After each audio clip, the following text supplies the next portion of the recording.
Hi everyone, it's good to be back. Thanks for your patience. Let me start with a story you may have read in school. Leo Tolstoy's How Much Land Does One Man Need? It's about Pahom, a peasant who believes all his problems would vanish if he could just own more land. So he keeps trying to acquire plot after plot after plot. One day, he gets a unique offer. He can own all the land he can walk around in a single day. Excited, Pahom sets off at sunrise, trying to cover as much as possible. But in his greed, he pushes himself too far. By sunset, he collapses and dies of exhaustion. And the moral? In the end, the only land a man truly needs is a plot big enough for his grave. Now, that may sound like an old parable, but versions of this story play out in business all the time. Hi, welcome back to Stories at Work, a series where I share real stories from across the world that you can use when you want to drive home a business point. Our website, storyworks.in, already has over 100 stories and will continue to add one every week.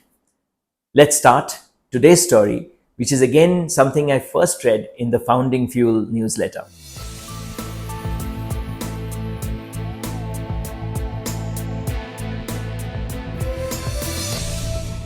Jason Fried and David Heisenmeyer Hansen, in their book It Doesn't Have to Be Crazy at Work, share their own Pahom moment. A few years ago, they looked at how long it took to respond to customer emails. Sometimes it was a few hours, which frankly is still better than most companies, but they wanted it to be faster. So they set a goal, 1 hour, and they hit it. No autoresponders, just real humans, real fast. But then the thought crept in, if 1 hour is good, why not 30 minutes? Why not 15 minutes? In fact, why not 2 minutes? And they did it. Some responses were even within 1 minute, and customers loved it. The team beamed with pride until they didn't. Because answering hundreds of emails within 2 minutes was exhausting. The pressure was crushing. People felt guilty if they took, 3 minutes instead of two. And here's the kicker, they realized that customers were just as amazed by a 15-minute reply as they were by a 1 minute reply. Even a response within the hour blew them away. Why? Because that was different. So they decided to pull back. They aimed fast enough at 15 minutes, maybe an hour, and suddenly everyone could breathe again.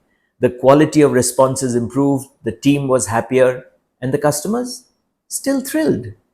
Speed, like the land in Tolstoy's story, is seductive, but chasing more and more without asking, should we, can burn you out. Sometimes enough is not just enough, it's plenty. What a story. Where can you use the story? Well, in any business situation where the team is chasing for more, faster, bigger, whether asking whether it's sustainable or even necessary, the story would work well. It also works well in discussions about goal setting, scaling, productivity targets, customer service standards, operational excellence, especially when people are burning out trying to exceed expectations that are already being met. It's a powerful reminder that over optimism can backfire and that fast enough or good enough can be a sweet spot for both performance and well being. I hope you enjoyed that story, and if you did, there are over 100 more on our website, storyworks.in. See you next week. Bye for now.